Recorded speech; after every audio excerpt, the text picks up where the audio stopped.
Good evening, everybody. My name is Anto, coming to you live from the end of the world for another world building stream.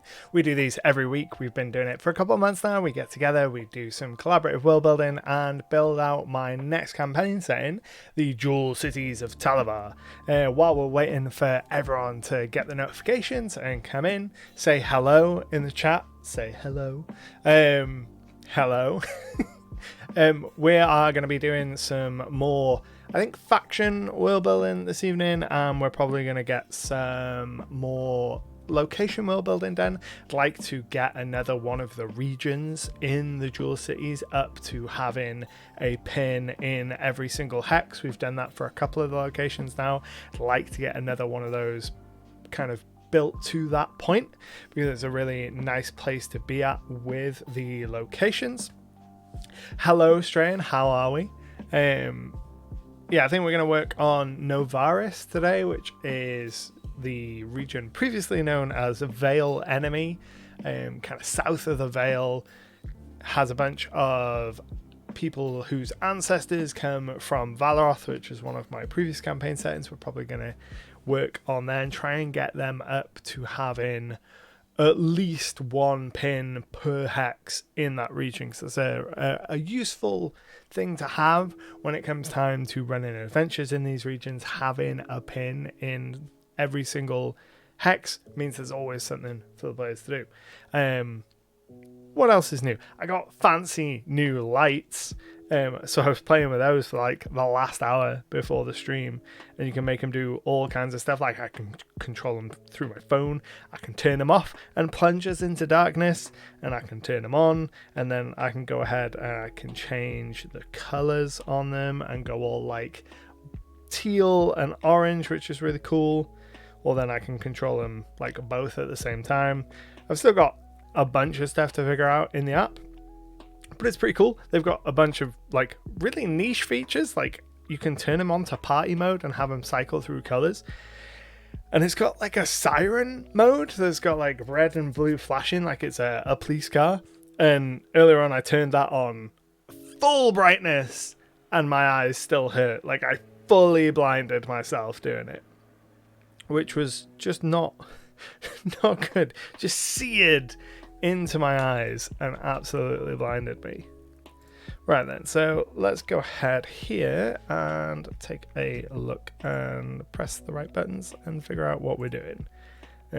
So is it working? Yes, it is. Cool. So we are in Legend Keeper as usual, and the map that we're looking at was made in Incarnate, and we're looking at the Jewel Cities of Talavar. This is the location for my next homebrew campaign.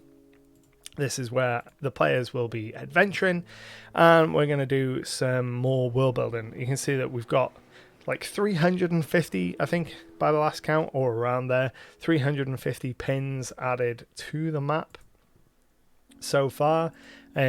Each one of them has got a varying amount of detail. So some of them are just like one line. So if we zoom in a little bit here, so some of them are like just a traveling merchant with details of the merchant, or just there is a bounty hunter here looking for someone.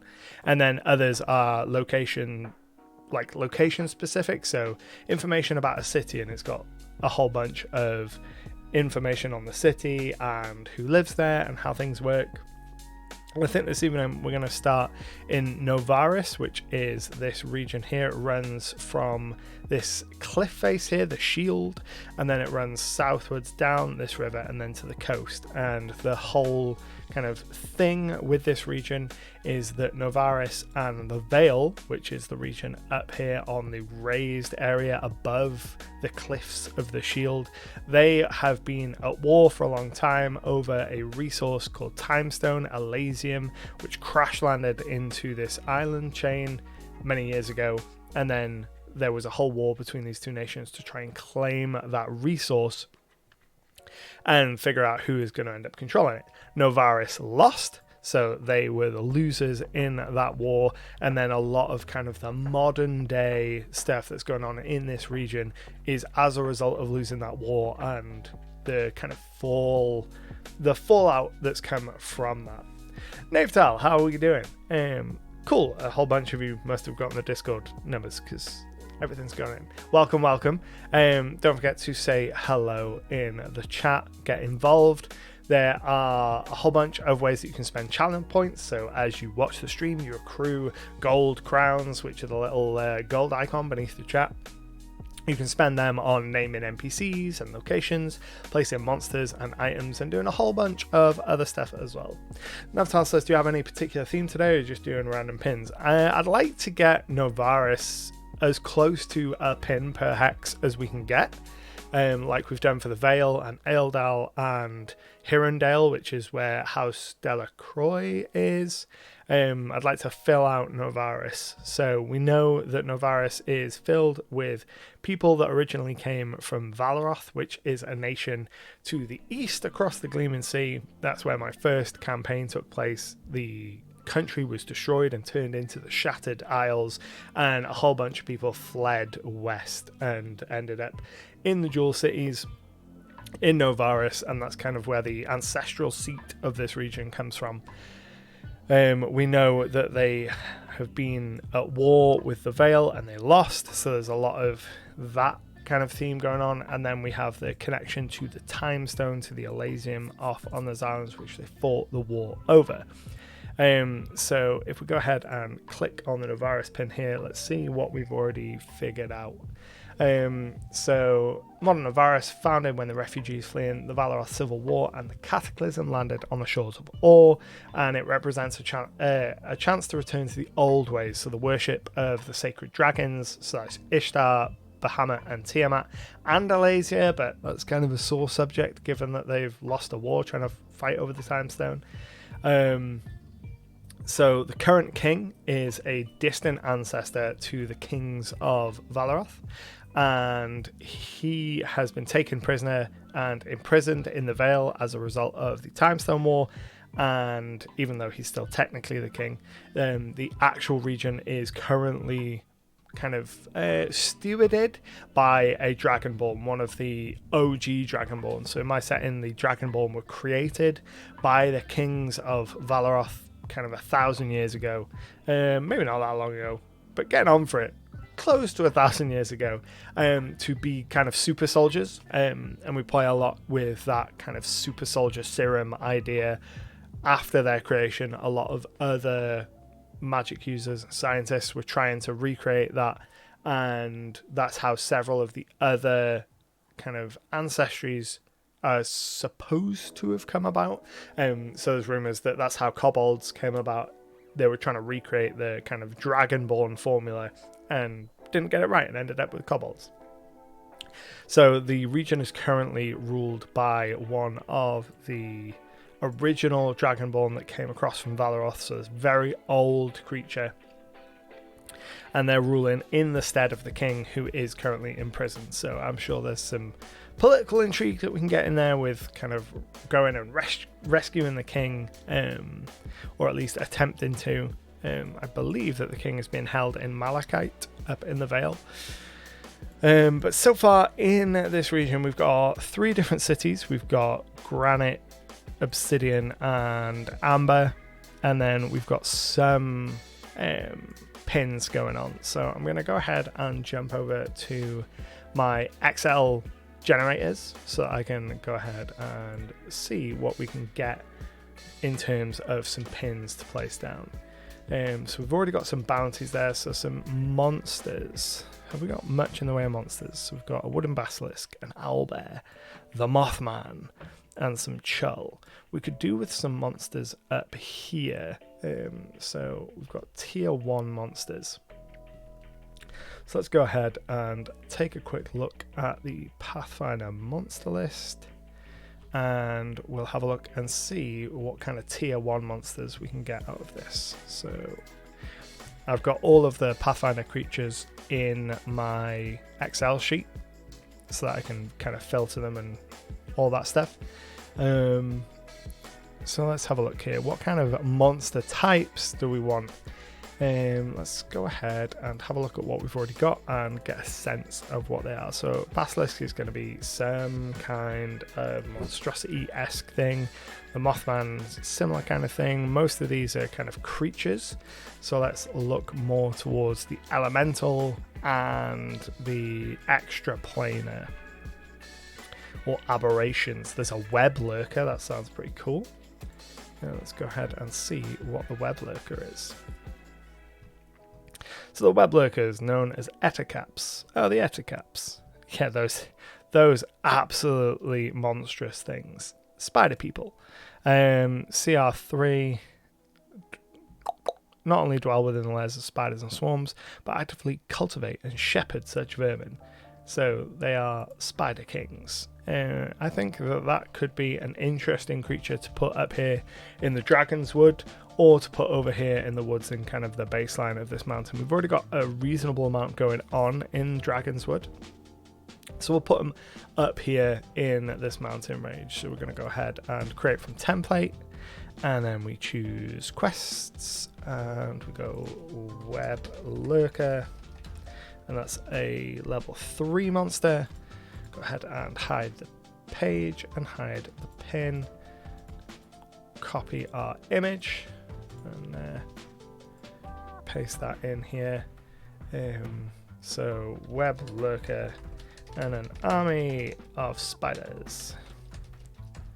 I don't think we have any spider-like deities in my pantheon, so that could be something to look into. In service of the Spider Queen.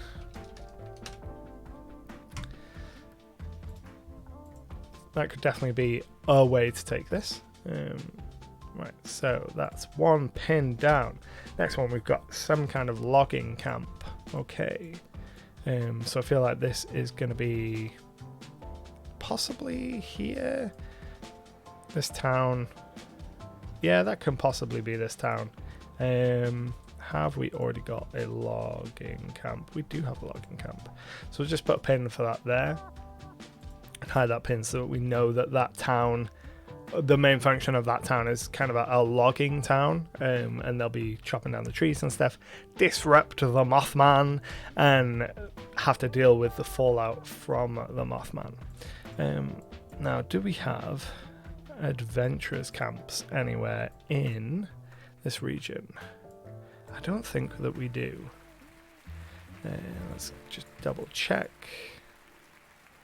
Tar pits, laboratories. No, we don't have an adventurers camp in this region, so we've got an occupied adventurers camp as the next prompt. So we're going to go ahead and create another from template, and actually let's see whether we've got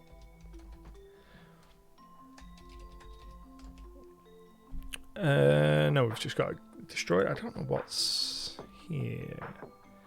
Okay, so we've been putting specific pins for our adventure camps. So we'll go ahead and create from template, and this is going to be adventurers camp occupied. Make that hidden, and then change our pin. So that's going to be round and white, and give it a little campfire, and then go ahead and hide this pin. So we've got a group of adventurers making camp. Helps if you spell it right. Making camp. They're probably on their way somewhere, depending on which way the players are going. So we'll tag it, and we'll go.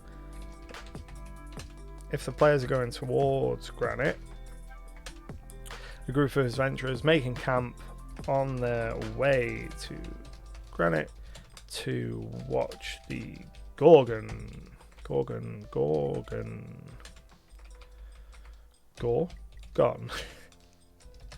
playoffs. So Gorgon is a kind of fantasy football mix between kind of American football, dodgeball, and then some magic thrown in, that I'm working on a rule set for, like a mini sub rule set for, to include as a mini game in this next campaign. And there is a big kind of playoff between the cities of Granite and Basalt. Historically, one is from the Vale, one is from Novaris. A lot of tension between them over the years. So instead of kind of resolving that tension by warring with each other, they hold an annual playoff of Gorgon, this sports game. So these adventurers will be, if the players are moving towards Granite, they'll run into a group who's also moving that way. If they're moving away from Granite, then these adventurers will be going somewhere else. Oh no, if they're moving, I don't know. I'm going to put 2 prompts, one of them to depend on which way the players are going. I don't know which way I want it to be yet. It depends on whether or not they've shown an interest in some things. No, maybe we can just leave it as 1 prompt. Just whichever way they run into him, they're heading to watch the Gorgon playoffs. And if those playoffs have already happened, then we can figure out something else at the time. Let's just go ahead and generate another one. So this is a shrine. So we've already got at least 1 shrine here. Have we got anything else in the way of shrineage? So we've got a shrine to Terras, who is the Devourer, a primordial god of destruction, and one of the most kind of evil gods. I mean, technically they're neutral, but you know, their whole deal is I want to eat the earth. So bad news for everyone. So we can probably put another shrine somewhere. Let's think, maybe up in the mountain somewhere up here. And maybe have a shrine to one of the dragon gods. So let's go ahead and see. We've not got any shrines to Bahamut or Tiamat or Ishtar. So I'm just going to roll a dice for it. Where are my dice? So D6, 1 to 2 can be Ishtar, 3 to 4 can be Bahamut, and 5 to 6 can be Tiamat. So we get a 6, so that's going to be a Shrine of Tiamat. Shrine of Tiamat. Let's go ahead and hide that, and then we want to hide our pin and edit it, and I believe the shrines are pink. They are pink, and they use a chess piece icon. I believe the bishop. Then we want to make it rounded and save. Cool. So that's a shrine of Tiamat.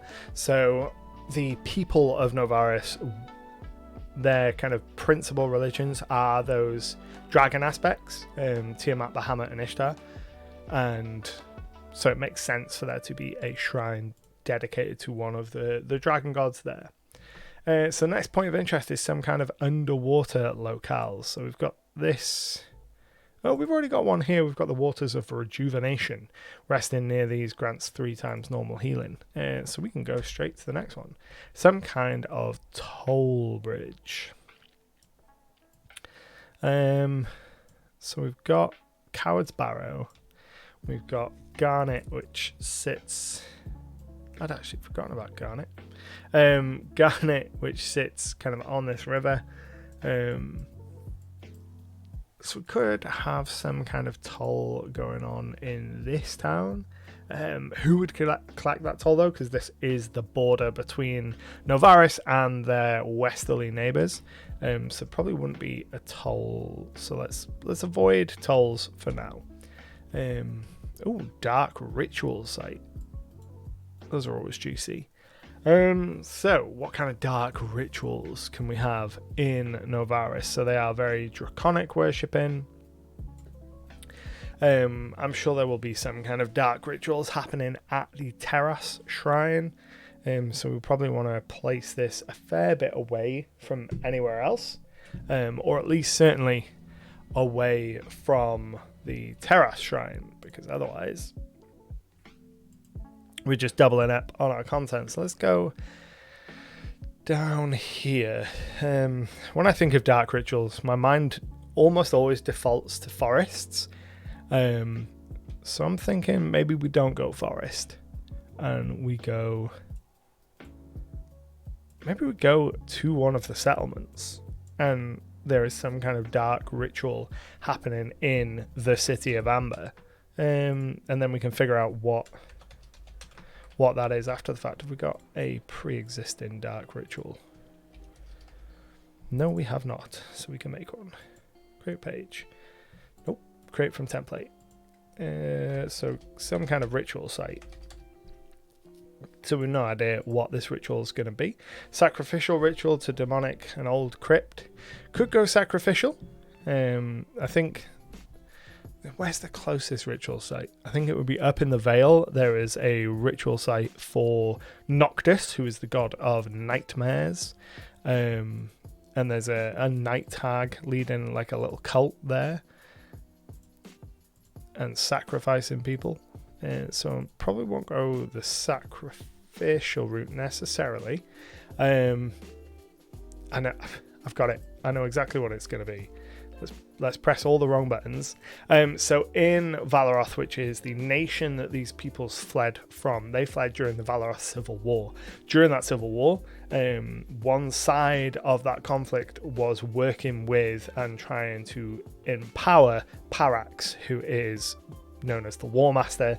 He's one of the Pantheon. He's a lawful evil deity, and his whole thing is kind of, I want to rule the world and turn everyone into my subjects, whether they want to be or not. So as people fled that conflict, it's entirely possible that members of kind of a cult who worshipped Parax could have fled with them. So we can go with like a Parax ritual site.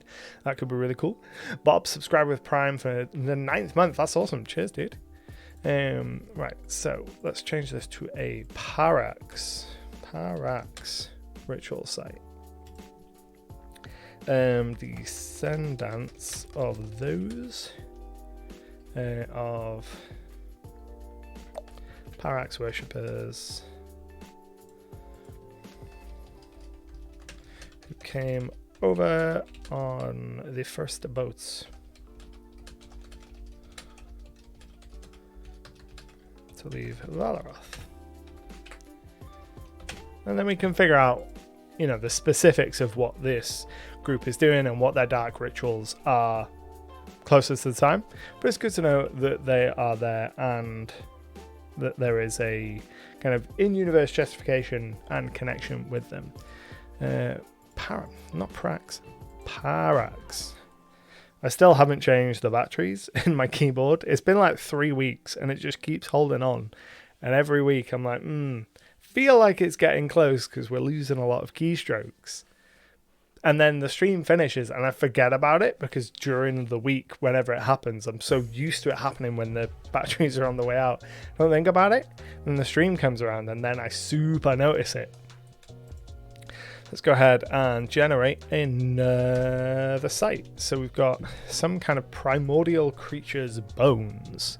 So let's go ahead and see where we could place those. So I'm thinking somewhere out in the middle of nowhere, away from things. So have we got bones already? Bones. Titan's bones, witch's bones, traitor's bones. No, we don't. So let's go ahead and create from template, and we go primordial creatures bones. And I'm thinking, this has just occurred to me, but we can have some kind of benefit to finding these bones or using them, consuming them, being near them. We can have something related to these bones. So let's go ahead and change that pink color, and we'll make a note that doing something. These bones infers a bonus. So these are the bones of some ancient primordial being. The primordial age was before kind of any recorded history, before the gods came to power, and the creatures that lived during that age were immensely powerful, like unbelievably powerful. So I like the idea of these vestiges of the primordial age carrying some kind of power. Could be the mountain, the whole mountain. Oh yeah, I like that. That's cool. Move that to there, and just the whole mountain is kind of like the internal structure of a primordial. The whole mountain has sprung up around the bones of a creature. Building worlds, one bone mountain at a time. Right, Navtal, I've just seen you redeem a noble named Aranel, some noble house name. She usually acts very sophisticated and dignified, like you'd expect from a noble lady, but there's one person in her life, perhaps a younger sibling. She wouldn't hesitate to go full rip and tear mode if anyone dared to hit them, and goddamn does she have the muscle to do it. Maybe a half-orc or a dragonborn, or another beefy race, or just a very strong human woman hiding her strength under an expensive fancy dress. I like that, that's cool. We are gonna make a note of that in... We're gonna drop that in just somewhere in Novaris. So I'll put it in the main page, and then we will draw upon that when we have an NPC to directly apply it to. Let me go ahead and mark that as complete before I completely forget. Manage rewards requests. Complete all. Complete all? Yes. Amazing. Perfect. And then click on the 8 million different things. Cool. Right. Let's generate another pin. So this time we have some kind of trading post. I tend to think of trading posts being kind of on points of convergence at roads. So the only one we really have in Novaris that doesn't have something developed on it already is here. So this will be, I'm thinking like a diners, drive-ins, and dives style diner and trade-in post, like a trucker cafe kind of vibe to it. So let's go ahead and call that diner, and then change our pin and make it white. And oh no, it would be pink, wouldn't it? Because it is a specific location. And I have no idea whether there's going to be anything in the pin icons that we can use to represent a diner. It's a coffee mug. A coffee mug could work. So we'll go ahead and hide that pin. Could be poachers selling pelts and meats from the game they hunted to the forest to the east. Yeah, could sell some kind of sells game based meals. So I'm thinking this is a full on like greasy diner, very truck stop esque. Nat 20 Dungeon, welcome to the stream. What are you building this world on? So the program that is being used here is called Legend Keeper. I've got a whole bunch of videos of it on my YouTube channel. It allows you to put pins and stuff on a map, and you can build a whole wiki, and it's super cool. There should be a plate and silverware icon. That probably makes more sense than a cup of coffee. We've got a fork. Have we got a knife? Have we got cutlery? No, but we do have a fork. A fork will work, I guess. Most towns are built up around Trading Post 7, which are also roughly 1 day's travel apart. Yeah, I'm thinking that this is probably not developed into a town yet, because we're kind of Coward's Barrow is only a day's travel away from this town here, which is only a day's travel away from Amber. So this is probably the waterway will probably have been the main route for the longest time, and now for some reason there's a road route here, and where they converge, we've got this diner kind of springing up. game mills. I was seeing place in South Africa last month. Seems common there. Truck stop-esque, so we want, thinking diners, drive-ins, and dives, which means that we have to have Guy Fieri as the server / cook. So we go full on trope with this absolute like gaudy decoration, like just filthy, and then, but you know, the people in there are kindly for the most part, and I want to really get that kind of middle America stereotype of like a truck stop diner that might be one of the only things kind of in a town that has people coming through and visiting. Really want to get all of those stereotypes bundled up into this one location. So next pin, next generation, some kind of undead. So let's go ahead and go back to our creature list. Actually, we don't need to go to the creature list. We can use a book. Let's go ahead and grab the Book of the Dead from Pathfinder 2nd edition and have a little flick through of this and see what jumps out at us. So we've got the undead creatures, the Grim Crypt, page 70. Page 70. I know we've added a bunch of these creatures already, so I'm not expecting to find a huge number of options here because we have added some stuff before. We've definitely added the Bone Croupier, Child of Urgathoa. Only the fanatic followers of Urgathoa, goddess of disease, gluttony, and death, could ever hope to become a child. They're blessed. They're creature 8. Like, that design is super cool. So yeah, we're just gonna go with that because that thing's real cool. Let me put this book down in a way that doesn't break everything, and then we can go back and add something. So we need to figure out where this thing is. So let's have a quick read of this entry so we can figure out what is going on with it. These blessed and dead can't be created by any except for the goddess of death herself. Blessing must be bestowed at the moment of death. Those rare few chosen by that goddess to serve as undying vessels for her power and are revered by Urgathoa's faithful. So in this context, it would be Koros, who is the goddess of death in my setting. So this would be a child of Koros.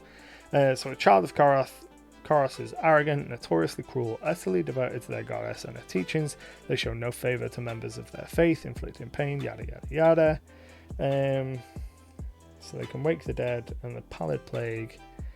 Let's go ahead. I feel like that's a pretty decent creature and villain to have in some kind of fort. So we've got Hark's Hollow here, which is some kind of ruin, and we have nothing else built on that. So I actually think that we're going to go ahead and we're going to drop another pin in next to it. So we're going to go create from template, and this is going to be child of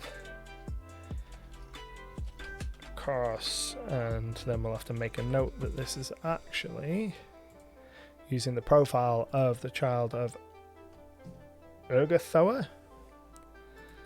So we don't need to edit the pin, we can leave the pin as it is. Actually, a child of Urgathoa. A Book of the Dead, page 79. Cool. So that gives us an undead. Let's try and put this back without making a mess. Eep. Nailed it. Lord Kaga, House Lapis Lazuli, the noble house which trains in a fighting style using cutlass and hand crossbow. Being at home at the biggest harbour in the Jewel City, they have training houses and promising adventures, becoming guards, sailors, and people they see promising in their training halls. They're more of a martial house, defending the waterways of the city and dealing in trading otherwise. That's cool. We can add them. Let me finish making this note about the Hawk's Hollow and its undead problem, or Hawk's Hollow, child of Koros. Make a note there. Controls the ruin. So, House Lapis. Training fighter style using cutlass and crossbow. Being at home in the biggest harbour city in the Jewel Sea. Now, we have to figure out which is the biggest harbour city. Welcome, Lucid. Welcome to the chat. We are doing some world building for my next RPG campaign. Currently about to start working on a faction, I would say. Yeah, I'd say it's a faction. But first we need to figure out which is the biggest harbour in the Jewel Cities. So I'm going to say Jewel City is probably going to have more export trade than import, or certainly kind of more of a priority on export trade than import trade, because they've got a whole bunch of jewels and precious materials. So if we're going to export, we want it to be close to kind of the places that we're making the things, or we have it be kind of up here. I don't necessarily want to go up there. So let's go ahead and see what we've got down in. So Glamour is one of the most prosperous cities, but there's already a reasonable amount going on in Glamour. Pearl has already got some stuff going on. No, Pearl doesn't have any stuff going on it. So we will base them out of Pearl. So in our notes here, we're going to go home to House Lapis. And then make a new page out of that, create from templates. And then we want to go factions. And then hidden. Click on that and then copy over all the text. And place it in House Lapis, and then drop that in there, and then we can expand on that in the future. Yeah, I heard about that in another stream. We actually wanted to raid you, but something went wrong. I may have messed around with my raid settings in the last week. I'll have to have another look at it after the stream and see whether I've broken something or turned something off. Which is entirely possible because the back end of Twitch is a nightmare. Right, so we have added that. We want to go and we want to mark that reward request as done. While I'm doing that, if you aren't currently following the stream, go ahead and hit the follow button. We're like 4 followers away from our next goal, which is super cool. While I go ahead and click mark as redeemed on all of these things. Perfect. Right, back over to Novaris. Right, Novaris. Let's go ahead and generate another pin. So some kind of traveling monk. Have we got? I feel like we've already got some travelers already. Are there tools and spells in Pathfinder 2nd edition that allow underwater exploration? Could open a lot more hexes for pinning. Yeah, we couldn't add things to the sea at pretty much any point. There are a couple of things that we've got, like we've got a bone ship, and certainly down near the Unclaimed Lands there's a bunch of water-based monsters. Same in kind of Fenjal's Ruin here, we've got some water-based monsters. So if you have ideas for like water-based encounters, we can absolutely throw things down in the ocean tiles. Default into the land, because that's what my generator is geared to. So we've got Traveling Monk. What have we got in terms of travelers within Novaris? So we've got a merchant and we've got a bounty hunter. So if there's going to be a monk, we need to figure out why they're traveling and where they're going to be going. So leaning into the idea of we're placing pins in Novaris, I want to keep things really specific to that region. and to that region's history. So again, I want to kind of relay it to the backstory of them coming from Valoroth, this other nation, which is where my first campaign was. And in that, there was a group of monks, a monastic dynasty called the... oh my god, what were they called? The Masters of Destiny. That's what they were called. Holy moly, that completely went over my head.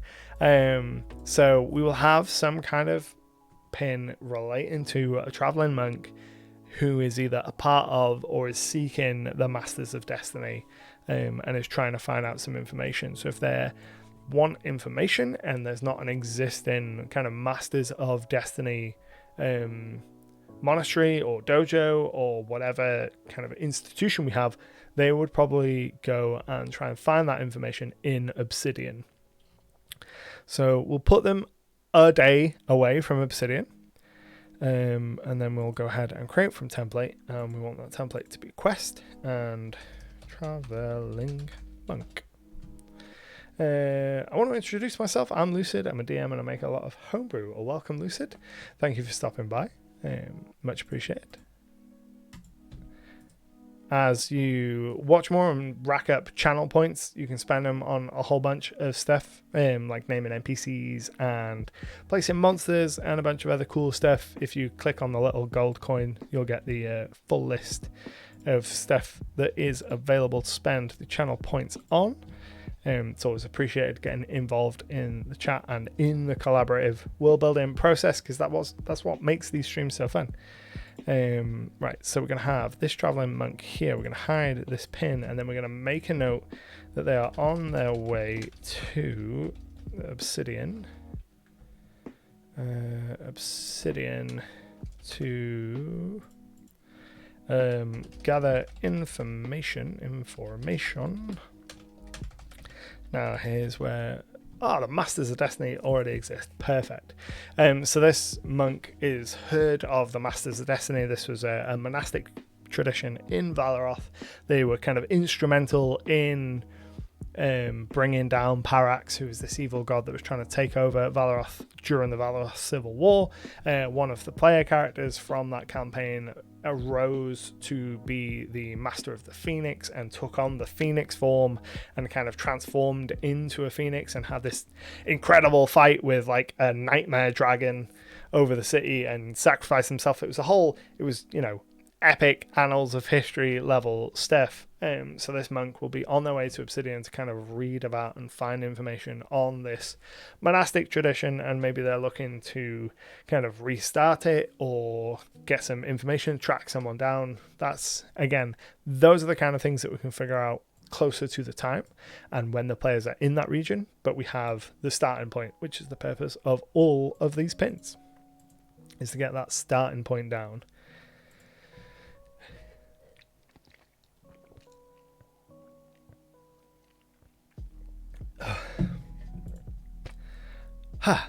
Much better.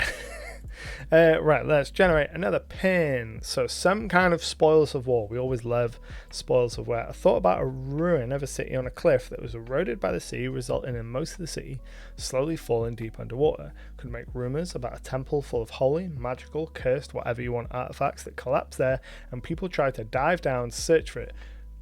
We were about to place some spoils of war, which are items and stuff, so we can absolutely place some kind of ruin or location there. Or would it make more sense to have somewhere in the cut itself? No, we'll stick where we are, have some kind of eroding city. So let's have a look at our landscape here. So we have this waterway here. So a city could have been there. So we can go here. So let's go ahead and move our existing pin here and get that up in there a little bit so it's not overlapping. And then we've got the Gleaming Coast. Let's go ahead and create from template, and we will use the settlement template for this. No, let's use the item template. we'll go quest template, and then we need some kind of treasure, so we're just going to make a note of treasure for now. Hide that pin and page, and then we're going to go ahead and change this, change the icon to be our general treasure icon, hide that pin, and then we can make a note here about it being the ruins of some kind of city that's fallen into the sea, and there are items there, and it's some kind of exploration involved. Maybe there's still people living in a small village that is what little remains of the mostly collapsed city, passing on a legend it was once the greatest city. Yeah, we could definitely have inhabitants there, and then it be a place that draws people that try and go underwater and search for these items. At some point we do need to add kind of an underwater civilization, for your merfolk and your triton and all those aquatic based peoples, but that is probably beyond the scope of today. We'll keep focused on one region, otherwise we'll never get the region done. So we've got more shrines. We're going to skip over shrines. So some kind of prisoner work gang.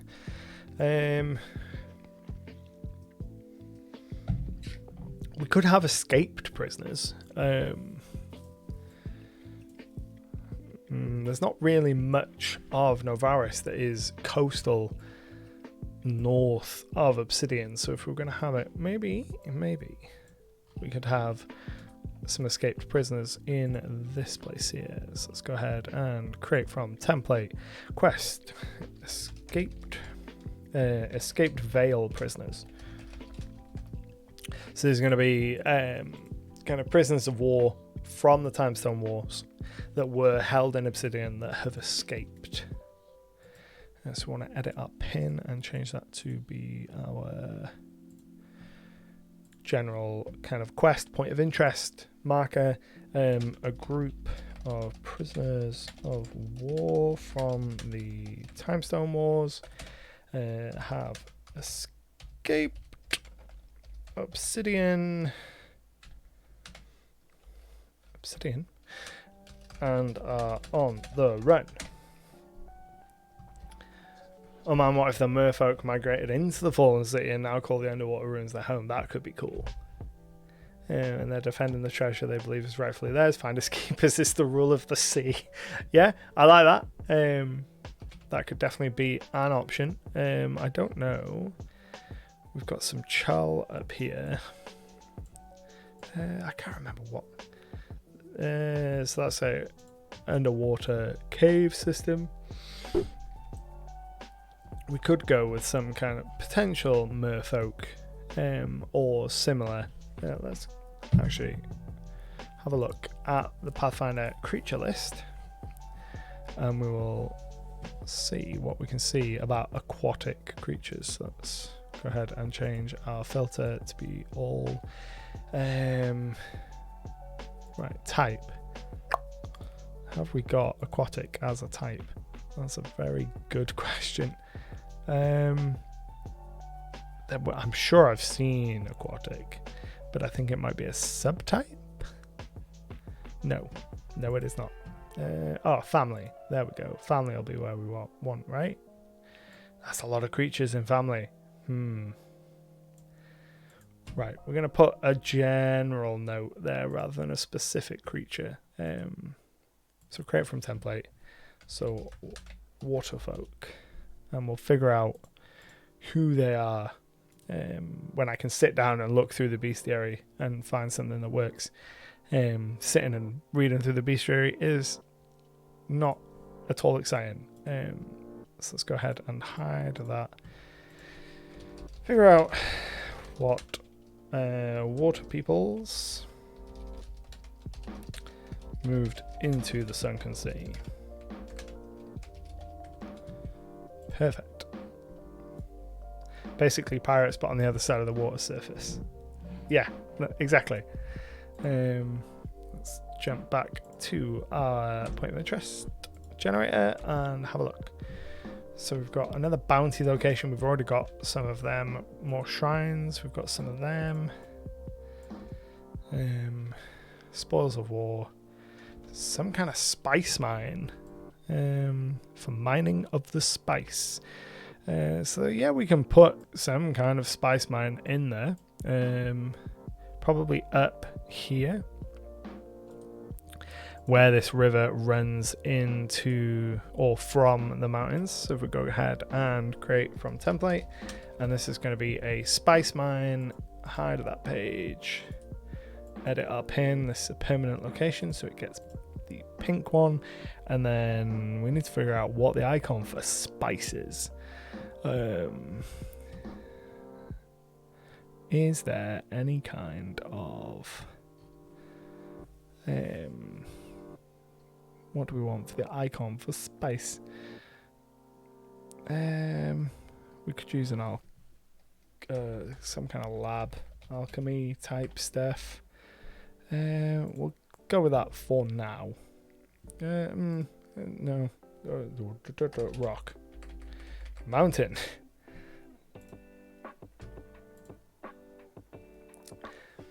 Are there any spices in our world that are actually mined? All spices I can think of are grown, and no, I don't consider salt a spice. So this is like specifically dune style spice. So spice as in the magic, ground out magic rock. Pickaxe. Of course. There's no pickaxe.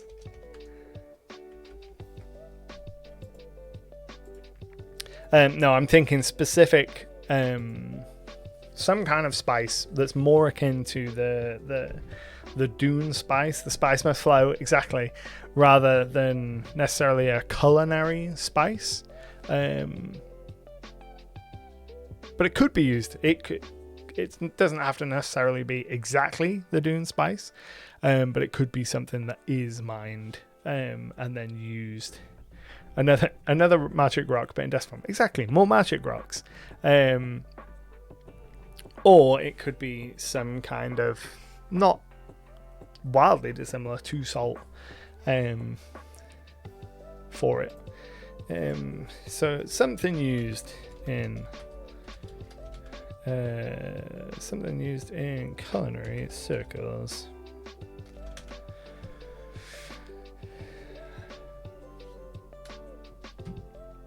Rather than it being necessarily a narcotic, probably going to have minor narcotic properties, but not necessarily, the full-on change the color of your eyes spice, like spice must flow spice. Right, we are starting to run out of generated options. An armor set. Yeah, we can go with an armor set.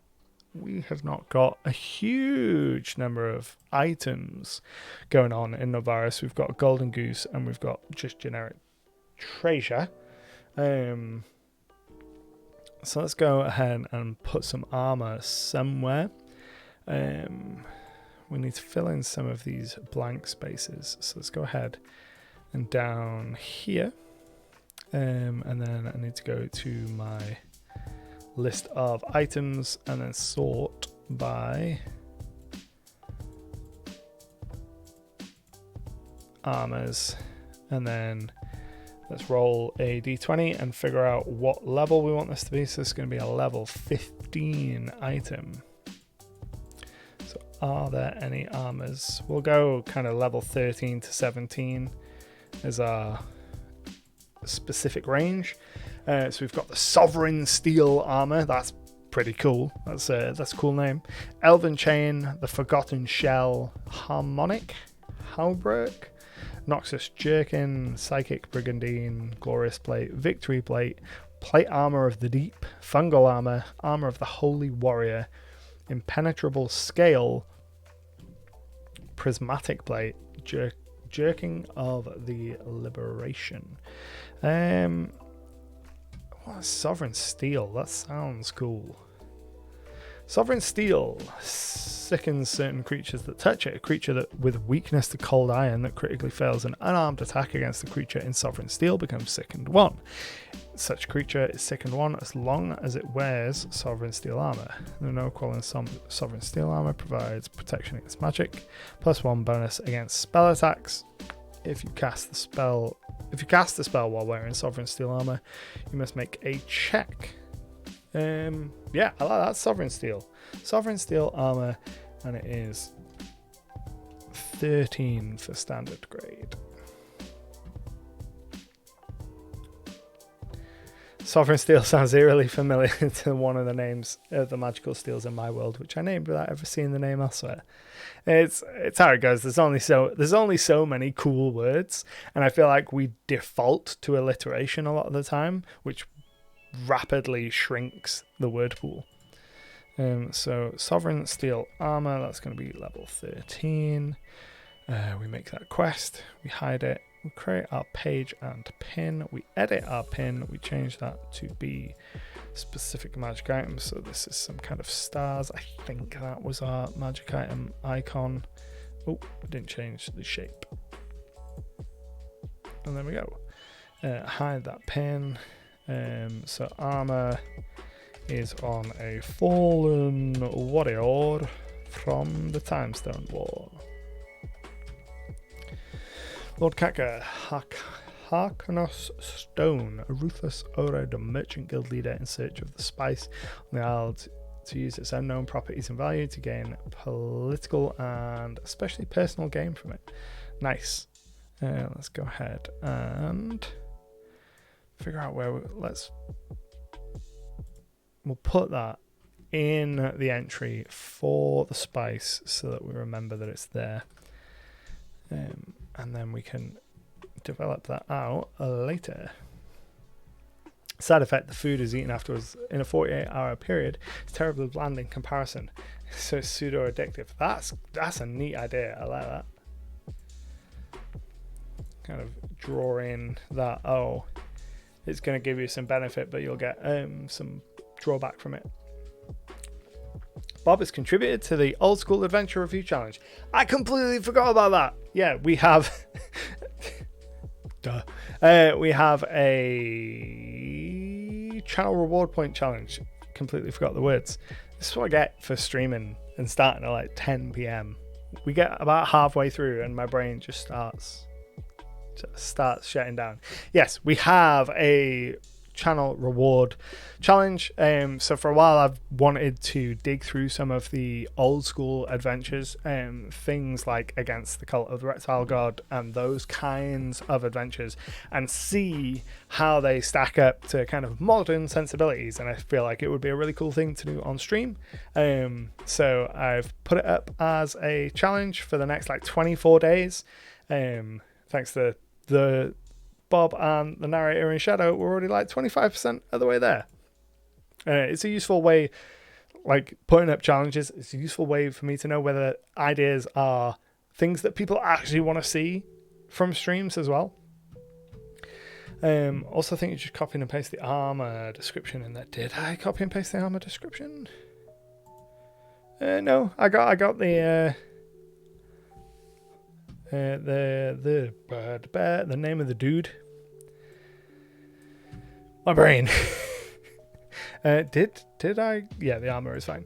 Yeah, both are fine. Success. Bob has redeemed. Save your work. Thank you very much, Bob. I will leave that in the queue until the end, and then I will make a copy of the world. Right, so let's go ahead and have another look at our point of interest generator. I think that it might be time to bust out the evocative point of interest generator. So this is a slightly different generator. The one we've been using up until now just gives you generic points. So like a mine, a shrine, a battlefield. Whereas I have a more evocative one that gives you the name of a place. And it takes a couple hundred different entry combinations and gives you, hopefully, an evocative name. So let's see, like Fae's Ridge. Fae as in the creature type, not Fae as in the lady's name. Or the Bloated Orchard. Vulture's Fortress, things like that. So we're going to go and cycle through a couple of them and see what we end up with. The Biting Eye, I like that. That sounds like a cool mountain name. And I'm thinking kind of somewhere up here, possibly right there. I'm going to go create from template. We're going to go the Biting Eye. Hide that. And then change this to edit pin and rounded. It is a fixed location, so it's pink. It is a mountain, and then I'm thinking that this is some kind of mountain trail that you can go up, and once you get up there, it's super cold, hence the biting. And the eye is the view that it gives you. And yeah, that's what I'm thinking for that. Greenlock, what program are you using? So all of the pins and stuff are being done in a program called Legend Keeper, and then the map was made with Incarnate. A mountain trail that leads to a high peak, cold / biting, and has let's say, and legend says can have like powerful revelation effects when you reach the summit.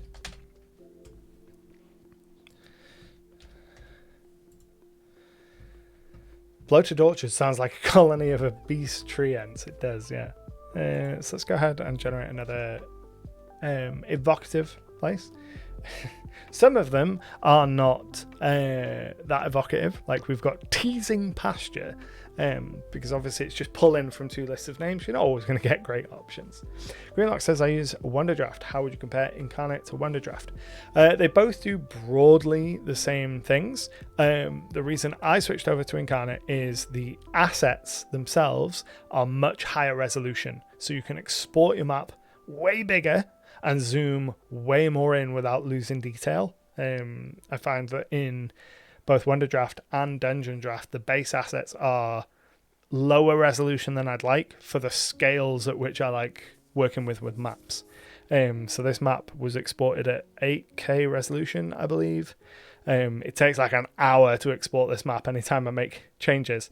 But it means that I can zoom way in. So like this is the whole map, but I can zoom all the way into like 1 hex, and the quality doesn't degrade to the point where it's unusable, which is something that I was finding in Wonderdraft. It wasn't holding up to the level of kind of zoomy in detail that I wanted because of the asset resolution.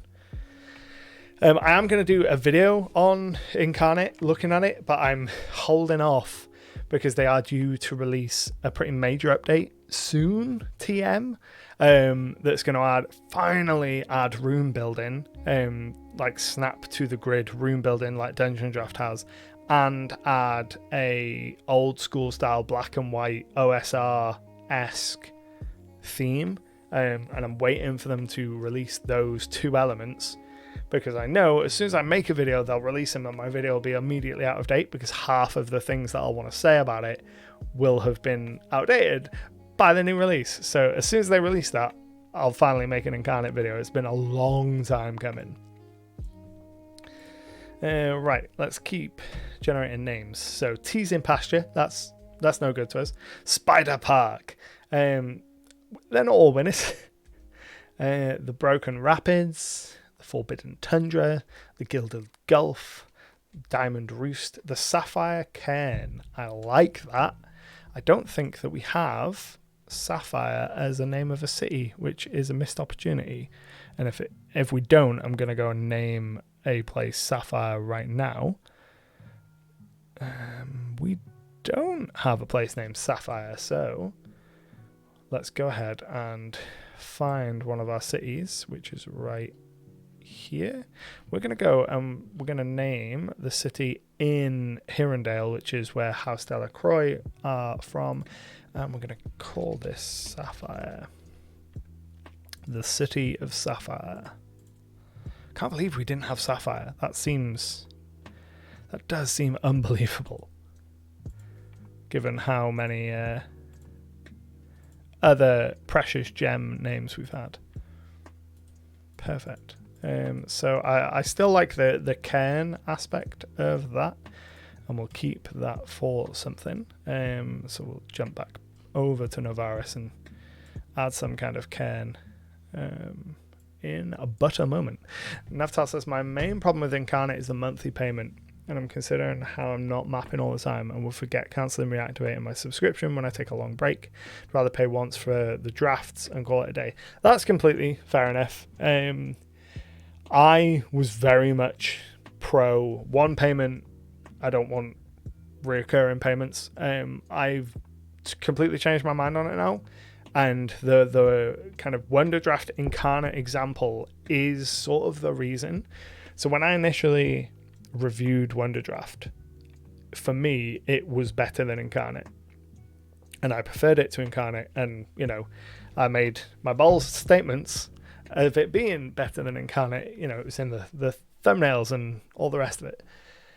But in that time, since I initially reviewed Wonder Draft, Incarnate has come along a long way, much further along, I think, than Dungeon Draft or than Wonder Draft. And I think the reason is that Incarnate has that monthly income coming in, so they have to keep improving to keep that subscriber base.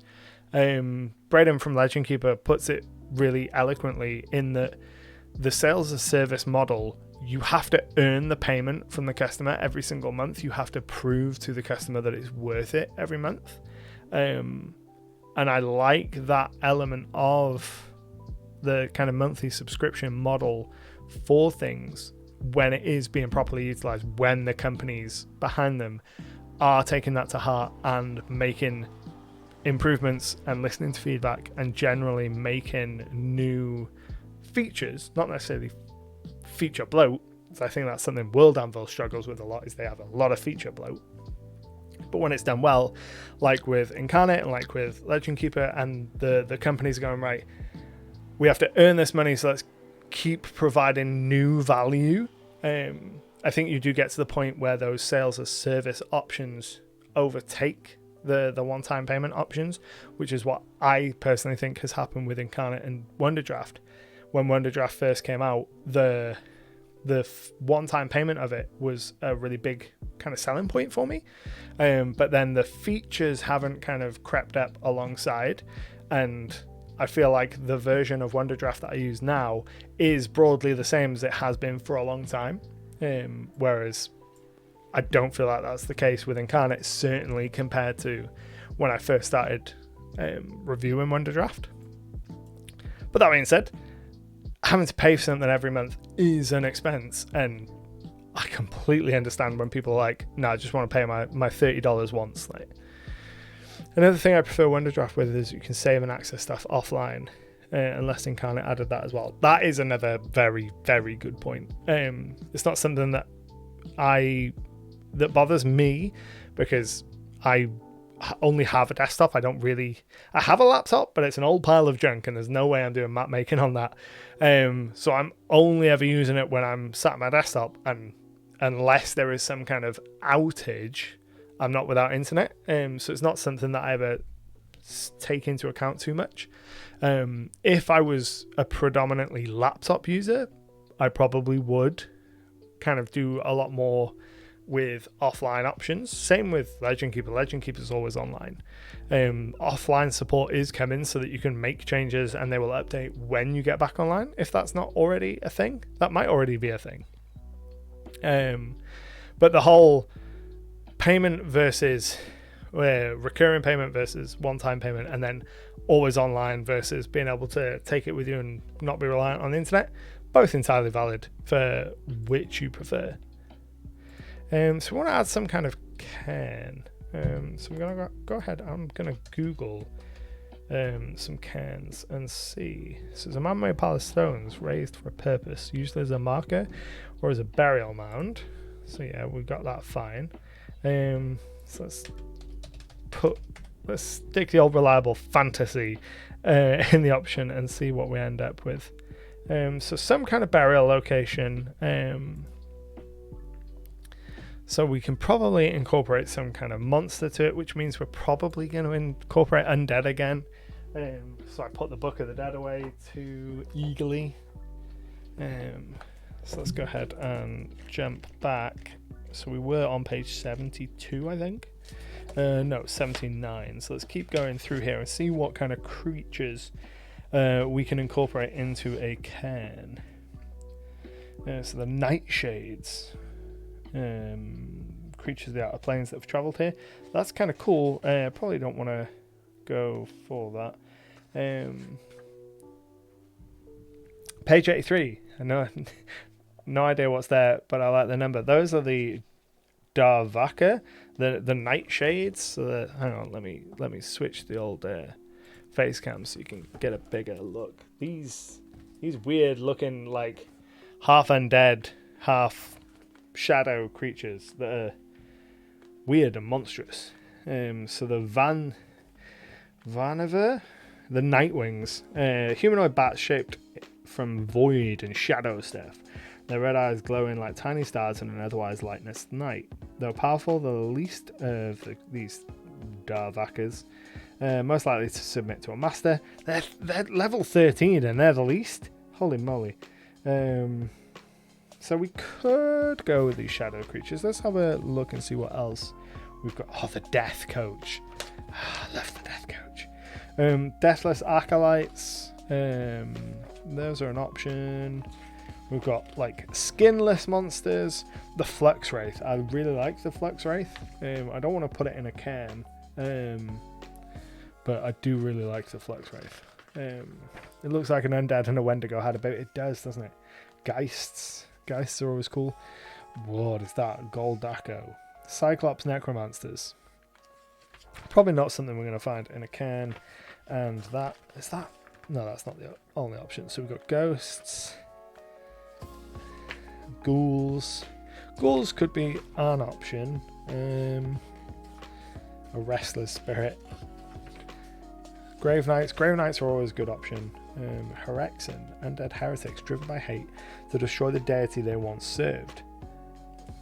We're going to go Herexen because that is cool and it brings in kind of the faith and the religious aspect, and we can do a lot with that and we can get a lot of juice out of who they are. So we need to figure out where is this cairn going to be. I'm going to say it's going to be down by these little hills here. So we want to create from template and we're going to go Herexen cairn, and the Herexen are creature level 6.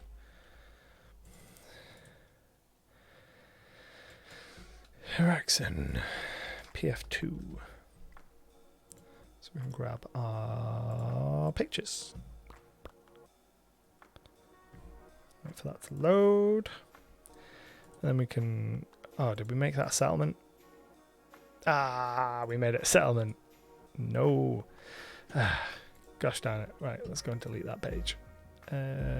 Delete. Delete. Go back to the Jewel Cities, remove that pin, and then create from template again, and make sure we actually change it. Herexen. Hide it? Yeah. And then creature level 6. Make a note that it is a cairn. And then hide our pin, edit our pin, no, edit our page. And grab. Ah.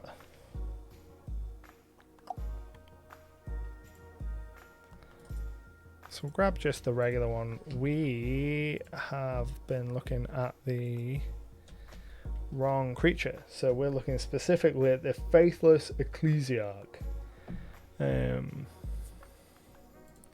So that's fine. A faithless Ecclesiarch, which is level 6 creature, and some Herexen, which are level 2. are buried in this can. Oh, the batteries are really going on this. Faithless. Faithless. Hexen. Oh my god.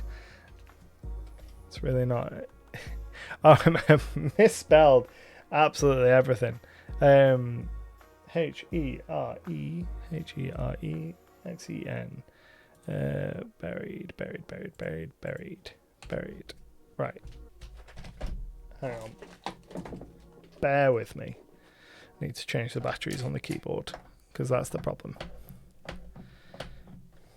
I need to change the batteries if I can get them out. Holy moly. Right.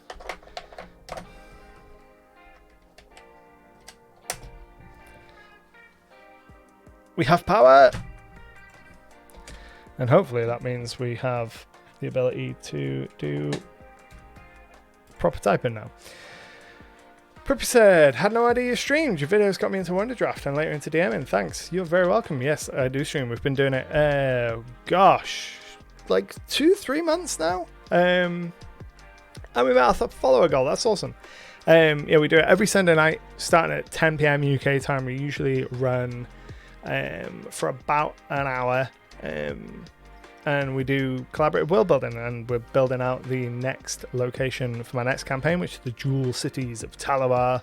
It's this our whole map here. We've got like 360 pins and locations on here now, and we're currently in the process of trying to get 1 pin per hex on in the realm of Novaris.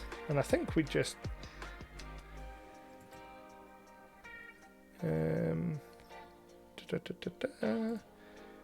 I'm sure it just gave me a notification about the old school adventure review as well.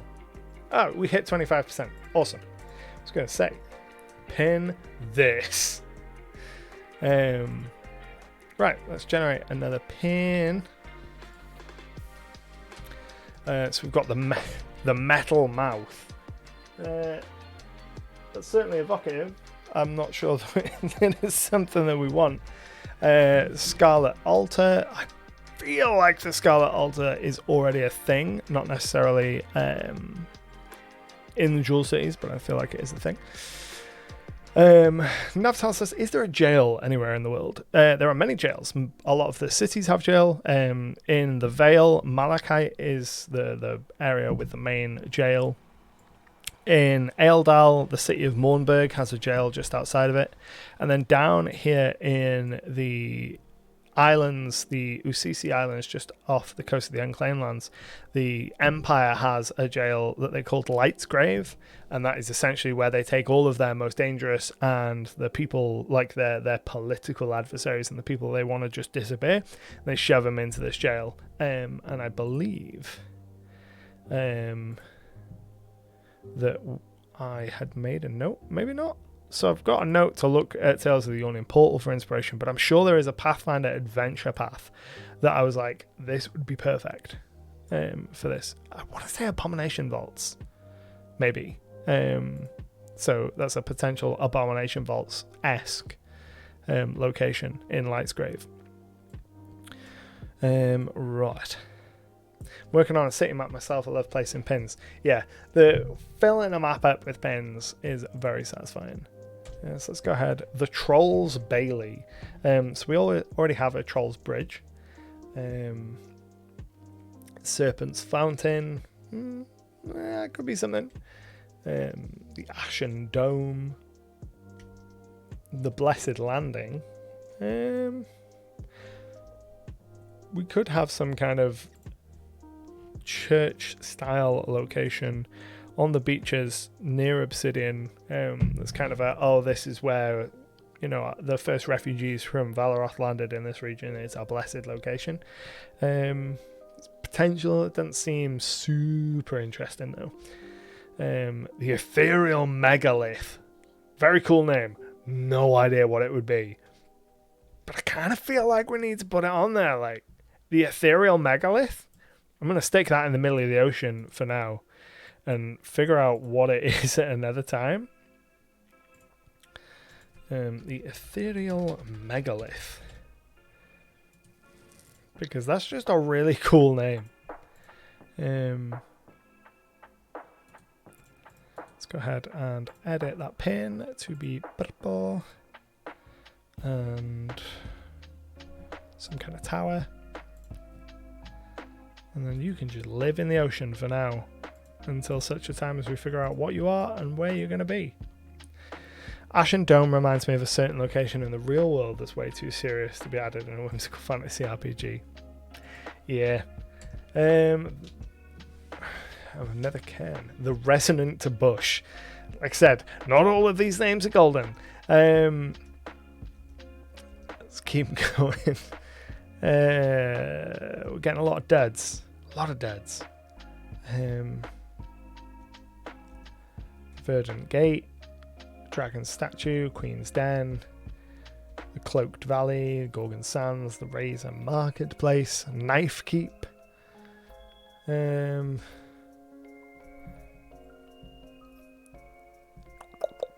Arid Delta. The Fetid Laboratory. Bleak Summit. Bleak Summit. Bleak Summit is a place. I feel like, or am I thinking of Bleak Farrow Bleak Barrow Falls, not Bleak Farrow Balls.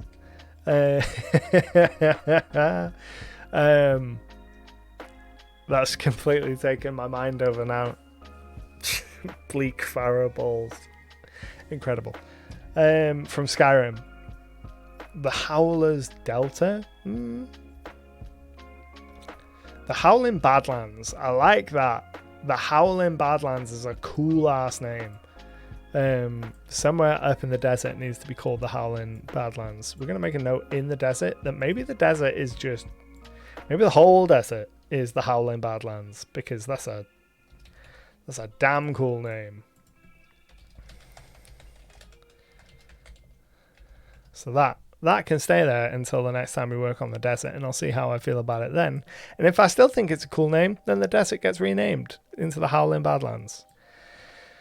Right. So our evocative names aren't filling me with spice. Which means that it's probably a reasonable point to leave Novaris and go and work on something else. One of the benefits of having an entire world to build and to play around with is when we hit a brick wall, or when we get stuck, or when we get bored or uninspired, we can leave it behind and go somewhere else. So I feel like we've got a bunch of pins added to Novaris. We didn't get every location done, but that's fine. We can move away from Novaris and work on something else. A semi-corporeal tower that can only be accessed from the ethereal plane, but needs to be transferred onto the material plane. We're in the Howling Badlands, we're in the border region between the desert and the mountains, so named for the howling noises generated by the constant wind through the rock formations. That's definitely an option. There's a place in Ashk called the Wailing Mesa that has those properties. So probably won't go for the kind of sonic qualities again, because that I've already used that in Ashk, and even though the real world has, hundreds of examples of the same thing happening, everyone knows that's just not something that's done in fantasy world building. Heaven forbid you have two places named after the same thing or with the same broad tropes. I don't know whether the ethereal megalith will be something that comes back and forth, or I like the idea of it maybe being halfway between. That's possibly. Remember suggesting the Wailing Stones thing a few weeks ago, and it ended up being in the Unclaimed Lands. That's a fine memory you got there, because I do not remember that. Let's have a look. I can't see anything that's jumping out at me. But I think I vaguely remember that in relation to the Unclaimed Lands having kind of that song musical aspect to them. Yeah, one of the casts.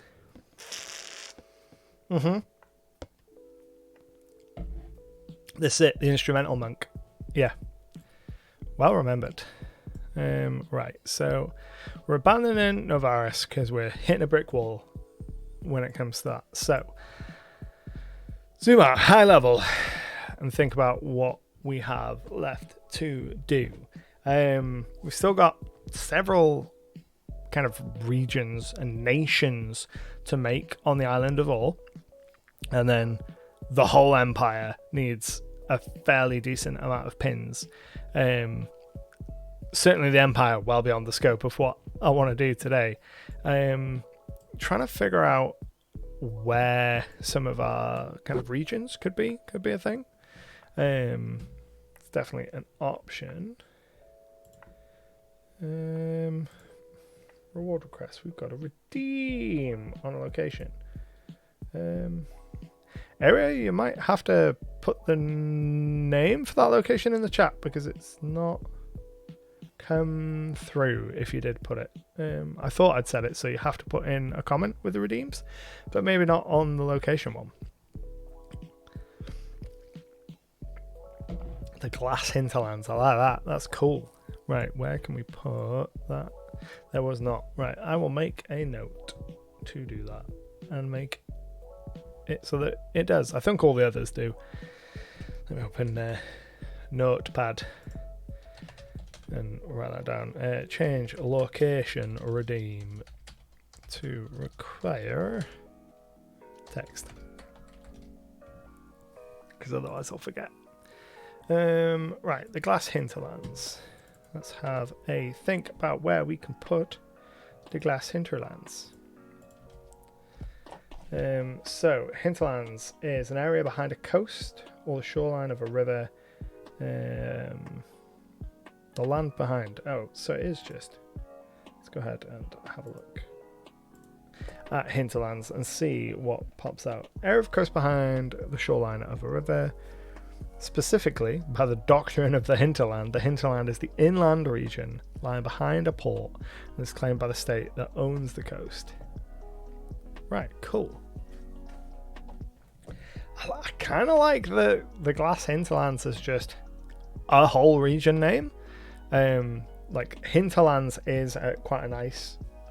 It's got a nice mouth feel to the word.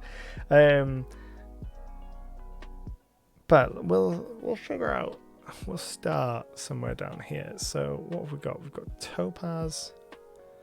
Have we got a glass city? That's probably a good question. Because if we don't have a city called Glass and the glass hinterlands being around it makes perfect sense. We do not have the city of Glass.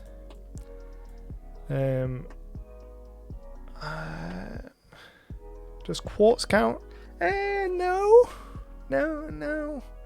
I think there is a city knocking around here that is called Quartz. QRST. QR.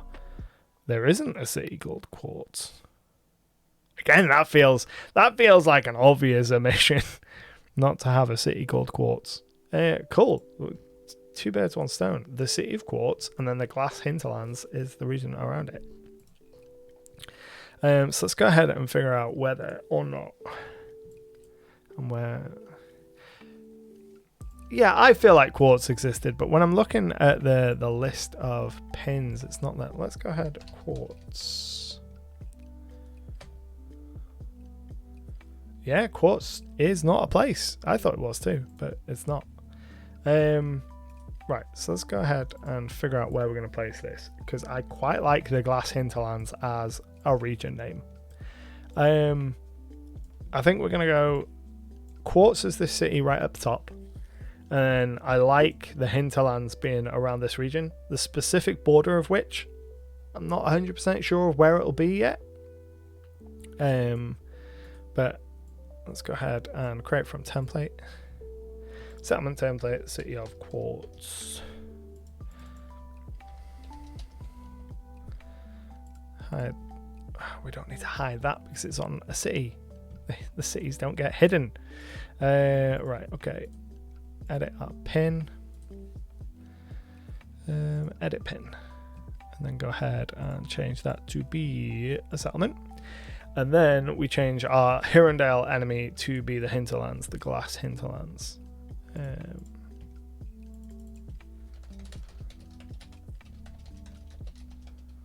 The ass hinterlands. Yes. This is exactly what I wanted. That with the most glorious typos. Maybe my batteries weren't as charged as I thought they were. The glass hinterlands. Cool. So let's go ahead and drag that a little so it's closer to the city of the gas hinterlands. I mean, I'm sure it would be. We'll move that so it's a little closer to quartz, so I know that quartz is involved with it. And go ahead and click into this. We can make the capital be quartz. And then we want to make a note that Hirondale was formerly a part of the hinterlands. Hinterlands, but fought a war of independence. So this is something that I've been working on this past week, is the relationship between Hirondale, which is where House Delacroix are from, and then kind of the parent nation that they fought a war of independence from, which is going to be the hinterlands, which will probably, I feel, run to about here and take up kind of this northern protrusion of ore. That feels like a decent space. Then we'll throw a couple more cities on there. We'll probably stick one here, one around here, maybe one down where this logging camp is, move that logging camp a little bit, and get that set up, and then add some new roads. Silver Sphere says, how are we doing tonight, everyone? We're doing good. How are you? Bob says you can set templates to have specific pins you need on the same part where you can add tags and you can edit the pin appearance. Yeah, I know. The settlement template pulls double duty, so the cities are that purple color, but then the basic beigey color that is the default, so like here where the refugee camp is, or here where Coward's Barrow is, those are non-city based settlements, and eventually there will be more of them than there are cities, which is why the default is there. Same with quests. So quests is the one I use for monsters, and it's the template I use for a bunch of other stuff. Eventually I probably should make new templates for all of them, but we'll get there. It's a very long border, hard to defend. Maybe two shorter lines from the two edges of your suggested border to the mountains, slightly blown in between them, possibly. I mean, the part of what we've been doing up until now is kind of, as we make these incremental changes, I've been going in and changing the physical map as well. So if we decide that, okay, the hinterlands are going to be this northern region here, and that kind of the border is this here, then what I may do is either create a river there, expand some of the mountains, or adjust the physical world in this region to help make the border make more sense.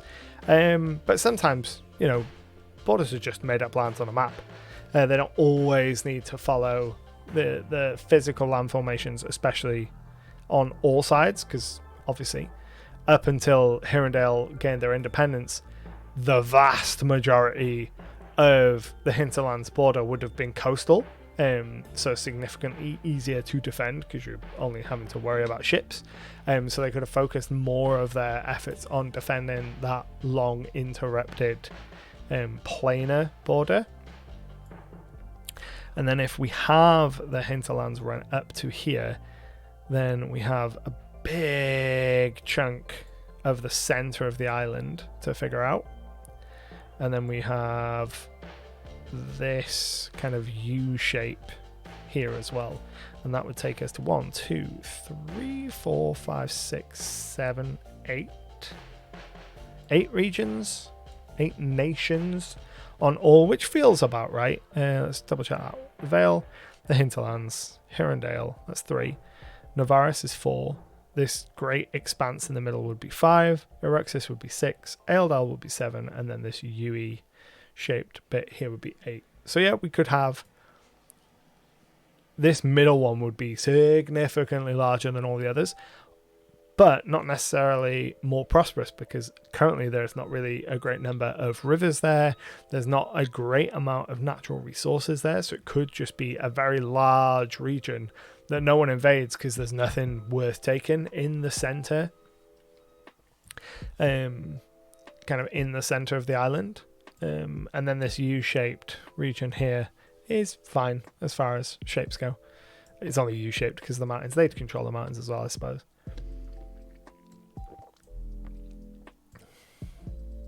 Right, so we'll go as the Glass Hinterlands as the full name. I'm going to keep the pin as just the Hinterlands, because the pin gets referenced in a lot of stuff, like in the Hirondale article. It references the fact that they went to war with them.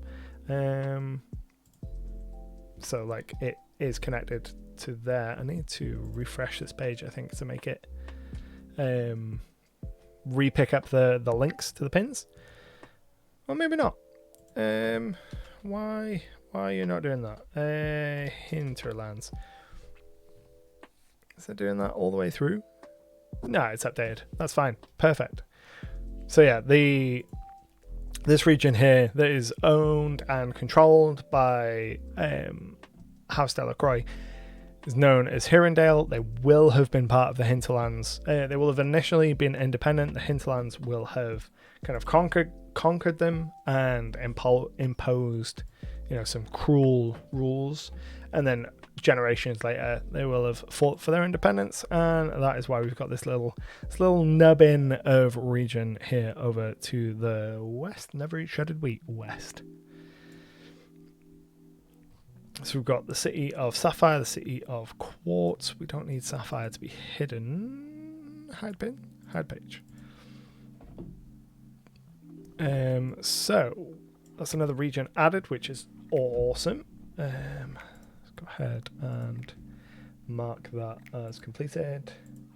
Name an NPC, that's done, and save your work. That lives in the queue until the end of the stream.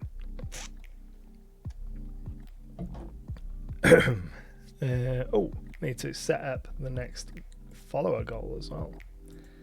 Manage goals. Start new goal. Start goal. There we go. Next goal is 380 followers. So if you're sitting in the chat and you're watching the stream and you're enjoying it, go ahead and hit the follow button. Help us get to the goal. We've also got the channel point goal to review some old school adventures. If you click on the gold crowns underneath the chat, you'll see them as well. Right.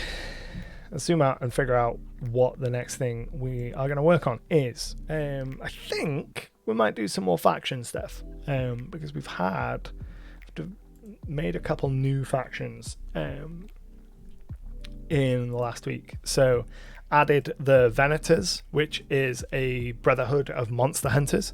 They started in Valoroth. They were in my first campaign, and they will have come across to the Jewel Cities probably at the same time as the refugees came across and landed in Novaris, and they serve as kind of the Witcher-esque faction for rangers and folk like that to get that kind of monster hunter vibe in. So they operate kind of throughout the world, don't really have like a central leader. It's lots of like outposts or kind of Witcher school style places. We also added some other orders, I'm sure. So last week there was the Redeem for the Order of the White Raven from Bob, so a group of knights dedicated to justice, but their own style of justice. We added the Order of the Twilight, which is a free company, and they are aligned with Alaria and were made and formed by the Moon Knight, who is a kind of champion of Alaria the Traveller, and they fought for peace and liberation across the continent, and they were hired by a Talavari prince to fight against the subjugator during the Empire's kind of reign and the subjugation, and they were absolutely smashed as a result. So the Modern Order is significantly reduced in strength, and they're only going to have like a couple of kind of powerful people in the faction, and only, you know, sort of sub 100 members left of this faction. Navtal says, Genet's mycelium, a hidden forest except all the bushes are mushrooms, trees are giant mushrooms, maybe the ground is also a mushroom, fungal infested monsters, spores everywhere, people easily lose their mind due to the psychedelic effects of it. Fun stuff. Maybe some people try to harvest it, who knows. Where's all the fun located? Who's Genet? I have no idea. Literally pressed random keys and then added files. Genet's mycelium is a cool name though. Like that's what we want from kind of the evocative name generator. My initial thought is unclaimed lands, but I'm wary to get too reliant on the hey, weird stuff all exists in this corner of the world. I feel like we can build up some pretty tired, bored, and potentially harmful stereotypes doing that. So where else can we put Genet's mycelium? At first I think kind of undergroundy locations. It could be like an underground forest, like an underground mushroom forest, in which case the climate where we put it isn't super important. We'll probably keep it in like the lower 48, so the temperate zone. And seeing as though we've got absolutely nothing in the middle of ore, we're just going to choose a point right here, and we're going to place the settlement of Genet's mycelium. Fun part of placing it right in the middle of ore, somewhere under people's noses where people don't bother looking. Exactly. Helps us fill out the big gaps and adds some intrigue to what is otherwise a pretty currently bland region. So go ahead and hide that pin, and then we want to make a note of that.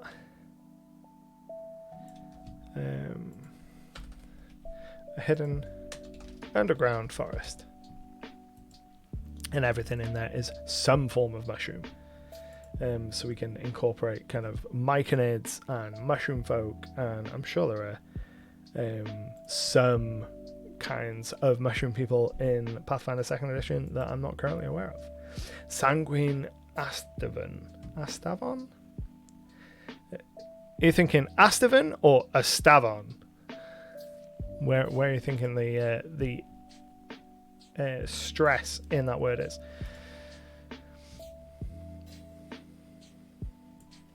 Here be fungus. Yeah, I like that. I like that a lot. Because the more I look at it, the more I think Sanguini Astavon is... Yeah, Sanguini Astavon. So Sanguini Astavon. Got to really, really hard avoid making them a vampire for the sanguine connection. But it would make an excellent sommelier, winemaker. Astavon wines, yes. And let's go ahead and put them again somewhere in this middle-ish region. So let's go and choose right here. And we will go Astavon Vineyard. And we want to go... We'll just leave that as a quest template. It doesn't need to be a full settlement, I don't think. And then hide our pin and edit our pin. And this is a fixed location. I don't think... Oh, there is a wine bottle. How convenient. So a vineyard owned by Sanguini Astavon. I was going to say, should mass up Sanguini. Sanguine and Linguini. Sanguini makes noodles using blood instead of eggs. Amazing. Like proper red pasta. Vineyard owned by Sanguini Astavon. And then, cool. So that gives us... I like having vineyards in my world, because then when players go to taverns and they order wine you can give them the range. So in the first campaign, the most notable vineyard was the Three Sisters vineyard, named for the three sainted sisters of one of the kings of Valoroth. And they were famous for their Pinot, so that you'd go to taverns and you'd get Three Sisters Pinot. In Ashk, there is the Arabella vineyard, and there's two others, but I can't remember them off the top of my head. And now in Jewel Cities, we've got the Astabon vineyard. That's not tomatoes in that bolognese sauce. Relax, it's just bolognese. Can also make blood wine specifically for vampires. Yeah, rumors that they make a blood wine for vampires. I've had my phone right next to my keyboard and I've been tapping away and the bottom of my hand has been hitting my phone and my phone is going bananas. It's been like, this isn't your bin. Maybe instead of the Swiss bean, it's actually human, but it'll be a special type of grapevine that contains a blood-like substance as their juice. Or necromantic grapes. So grapevines that are grown in corpse-filled soil. That's metal. That's super metal. The vines are grown from corpses to make blood grapes.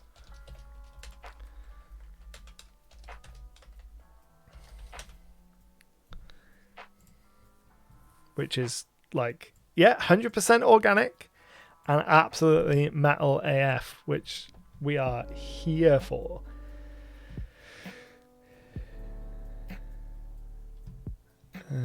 Right. Okay. How are we doing for time?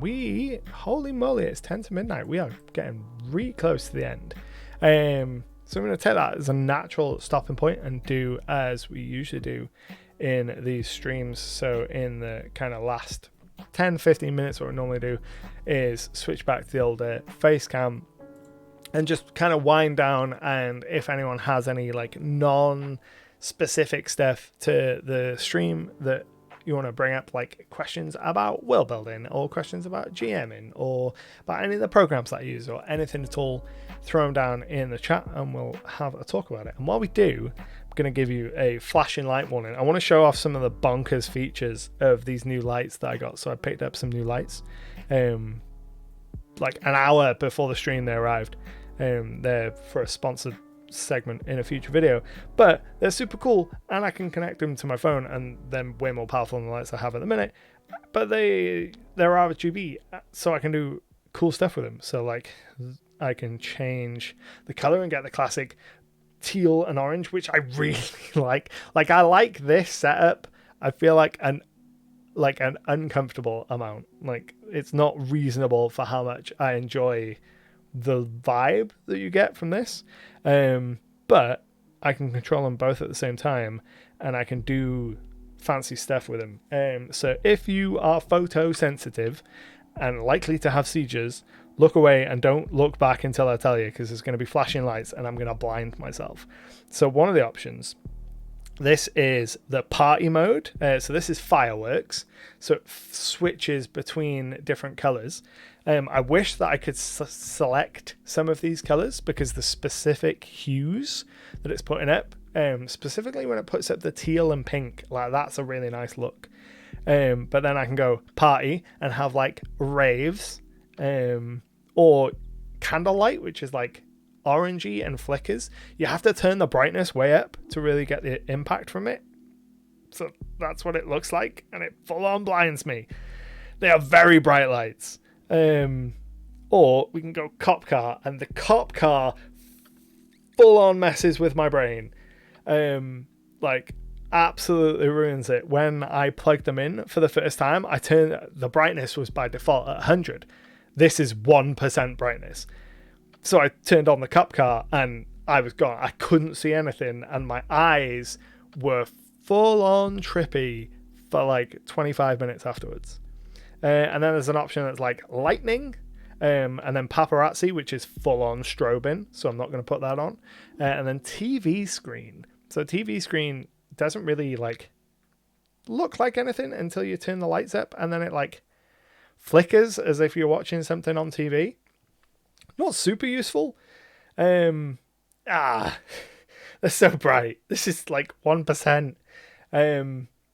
But could be useful for some like filming situations. So I'm thinking like skits and background stuff could be cool. And obviously, you know, you can go full on pure color with them. So we can go into them and go into HSL and go full on red or full on blue and turn blue and, you know, all the fancy colors. But no, they're super cool. I really dig them. There we go. Back to normal. Greenlock says, have you ever tried World Anvil? I'm interested in how Legend Keeper stacks up. World Anvil and Legend Keeper broadly do the same thing. They just take very different approaches to get there. So both of them are an atlas and wiki tool. So they both give you a map that you can put pins on and explore and nest those pins, and a wiki that you can use to write information about your world. But they take very different approaches to get there. So World Anvil is very prompt heavy. So when you make a new page, it'll say, what are you making? And you'll say, I'm making a settlement. And it will give you a bunch of prompts. It'll say, how big is it? How many people live there? Who's the ruler? What color socks do they wear? How many children do they have? What's their dog's name? And it will prompt you for so much stuff. If you are a world builder who benefits from being asked those questions and thinking about those questions, World Anvil will be amazing for you because it will give you a lot of those prompts. Whereas Legend Keeper doesn't give you those prompts, and it is much more of like a blank canvas. You make your own templates, and it will serve you those templates based on the ones that you make, and it just stays out of your way more. So for me personally, I prefer Legend Keeper just because it gets out of the way. It does what I want, which is gives me a text tool to make wiki pages, and then gives me the atlas tool to make the maps, and then everything else is only there when I want to bring it in, and I can just push it aside for the rest of the time. Have just been exploring the plane of fire, so I haven't read flickering works wonders. Yeah. Oh yeah, these lights would be amazing for running an in-person session. Like bounce them off the walls, get some really like cool mood lighting going on. Unfortunately, I don't have space for in-person sessions, but they are battery powered and pretty portable, so if I did have space, I could just pull them off the arms I've got mounted onto my desk. And they came with like extra chargers and stuff. Like they came with a bunch of stuff that I'm not going to use, like stands and more chargers and stuff like that. Whereas I just took the actual light and was like, I will use you. I'll just replace the ones I've got. From my experience, Legend Keeper feels a lot smoother and less like everything in your face all at once. Very much so. If you like prompts, you can just find public templates in Templatelandia or something, or pick one that has a good amount of prompts and fields for Legend Keeper. Yeah, there's a whole template world for Legend Keeper that you can copy and paste from. And once the public worlds and shareable modules comes online, then you can have my GM Bible, and people are going to be able to use that and base kind of their structure around that, which I'm super excited for. I've been doing some work on that this week, actually. Let's go ahead and take a quick jump into it. Why not? Give you a little sneaky peek of the Legend Keeper GM Bible. So the GM Bible is something that I made initially for OneNote. It is kind of what really started the RPG aspect of my channel. But OneNote is hot garbage when it comes to sharing things. And it's kind of getting old a little bit now and doesn't have mapping features. So I've been starting to bring a lot of that structure over to Legend Keeper. So we have our introduction and our kind of read this first section.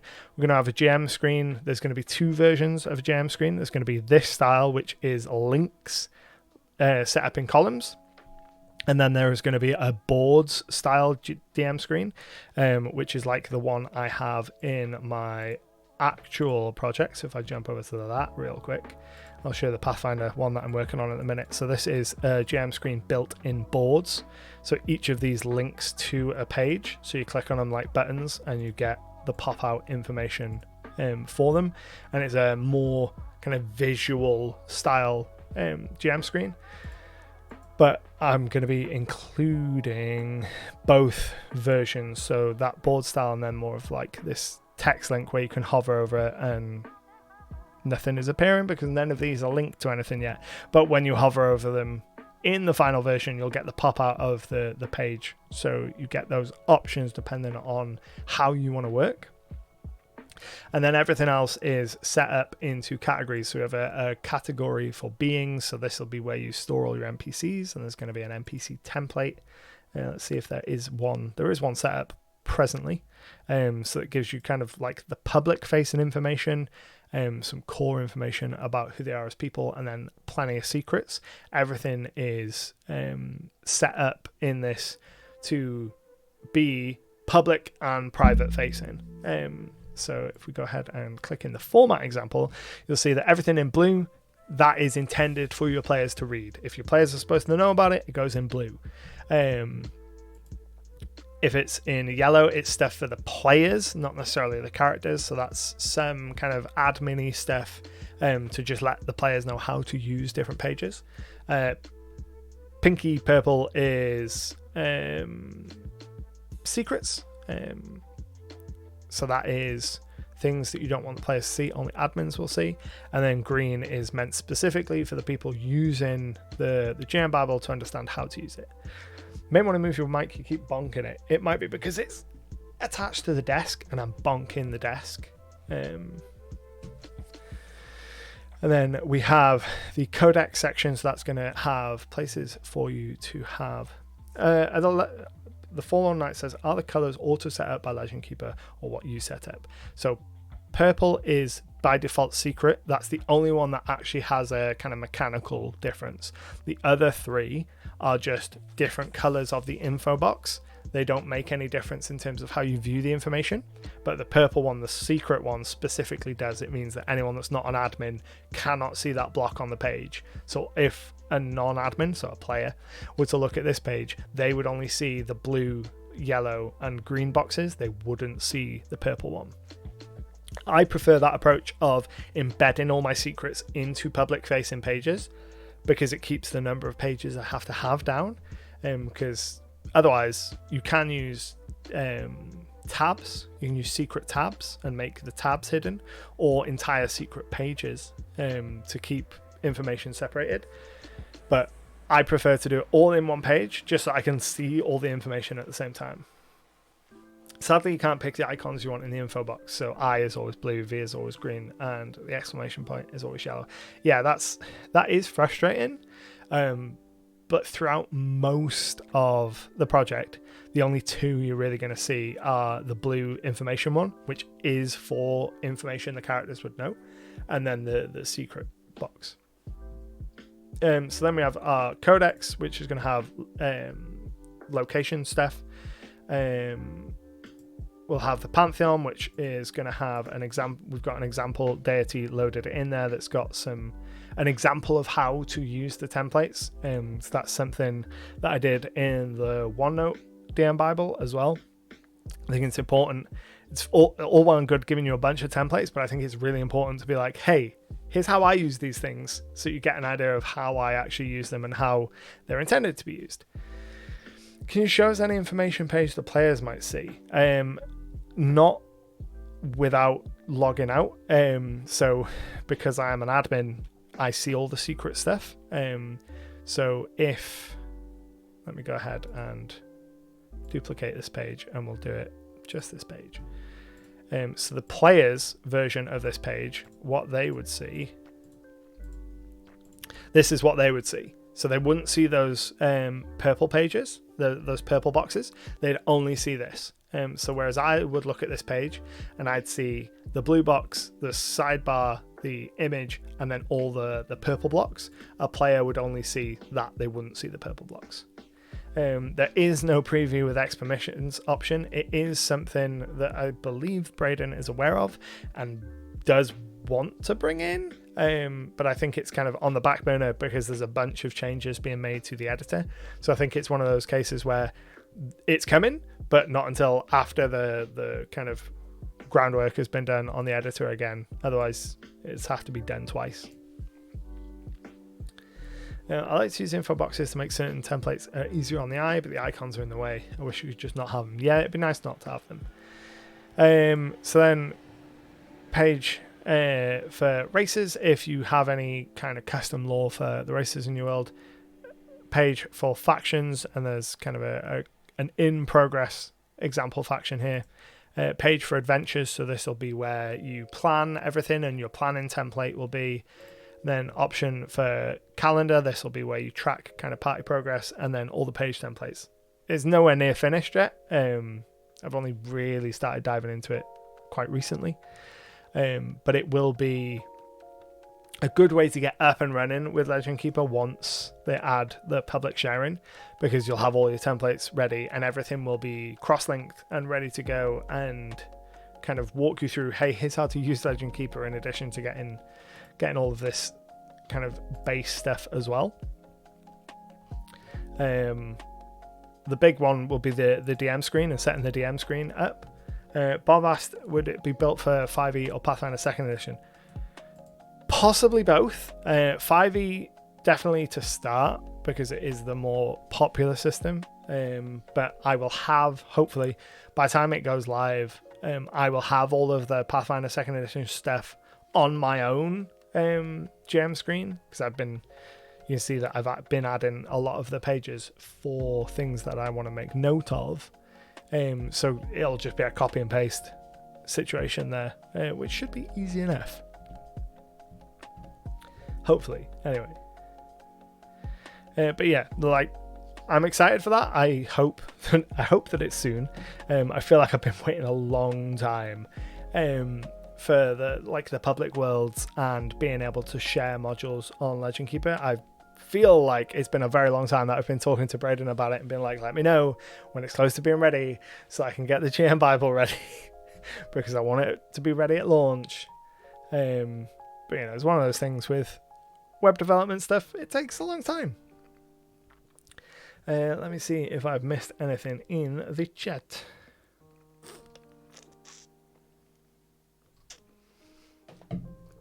How are we doing for time? We are just past midnight. So go ahead and throw any other questions and stuff that you have in the chat. I'm going to do my usual kind of end of stream, here are all my links shilling. So while I'm doing that, think of things to put down in the chat if there's anything that you want to kind of ask and talk about as I go ahead and give you all of the usual end of stream stuff. So my name is Anto, this is Icarus Games. We do this every single week around 10 p.m. UK time. We usually run for a little bit over 2 hours. I aim for 2 hours. We never hit 2 hours on the nose. We usually go sort of 5-10 minutes over. I also make YouTube videos, which you can find in the link in the chat. I have a whole bunch of stuff on world building and map making, on D&D, on Pathfinder 2nd edition. There's a whole bunch of stuff there. If you go onto the main page and scroll down, you'll see a bunch of collected playlists that will give you kind of curated content, kind of sorted by theme. And there's a whole making a homebrew campaign playlist. There's making map playlists for different programs and apps and stuff, to make it much easier to find what you're looking for. I also have a Patreon where I make a monthly magazine called SideQuest every single month. It's a resource for players and game masters to kind of get inspired and find new things to spark their creativity. The first 12 issues of SideQuest are going to be getting bound together in a hardback book and available in print for the first time. That Kickstarter is going to start and go live in just over a week. And there's a sign up link in the chat as well. And then let me have a look at all my link buttons, see what else we've got to show. We've got Drive-Thru RPG. I've got a whole bunch of resources, individual SideQuest issues. The GM Bible is on Drive-Thru RPG. There's things like DM screen inserts and NPC cards and a whole bunch of other resources there.